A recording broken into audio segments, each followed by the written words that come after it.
What's up, Coach B here? This is the week ahead. Last week was quiet on the tape. SPY up about 1%.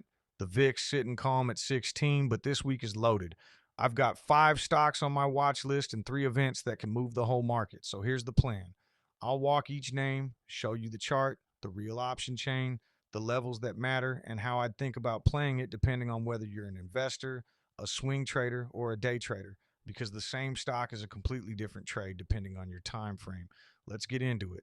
First up, SpaceX, ticker SPCX, crazy opening week. It IPO'd around 150, ripped to 225, and settled back to 185. Two levels already emerged that I'm watching, about 160 on the downside. That's where it closed day one, and the 225 high on the upside. Now pull up the chain and you see the problem. Implied volatility is 86%. The options are pricing a 21% move over the next month. That's expensive. So, how would I play it? For a day trader, this kind of volatility is prime, big intraday ranges to work. For a swing trader, I'd wait for it to pick a side of that 160 to 225 box. And for a long term investor, honestly, I'm holding off until a freshly public stock like this calms down.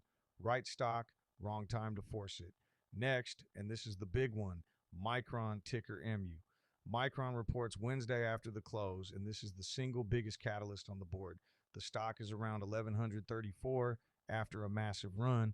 And look at what the options are saying. Implied volatility is over 100%, and the at the money straddle is pricing roughly a 25% move on earnings, 25% in one print. So here's the time frame call. For a swing trader, buying premium here is a binary bet. You're paying a fortune in IV and you need a huge move just to break even. That IV crush after the report can wipe you out, even if you're right on direction. For an investor, I'd let the dust settle and see where it opens Thursday. The market is screaming uncertainty on this one. Respect it. Third, NVIDIA, NVDA, the steady mega cap of the group. It's around 211, ranging between 199 and 232. And notice the difference. IV here is only 36%, way calmer than SpaceX or Micron. Expected move about 9%. So options are actually reasonably priced. For an investor, this is the core holding of the bunch.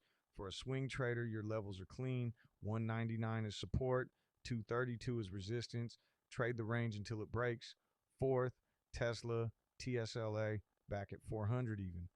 The range to know is 380 on the downside, 446 on the upside, with IV around 45%. For a day trader, that wide range is your playground. For an investor, the question is simple. Does 380 hold?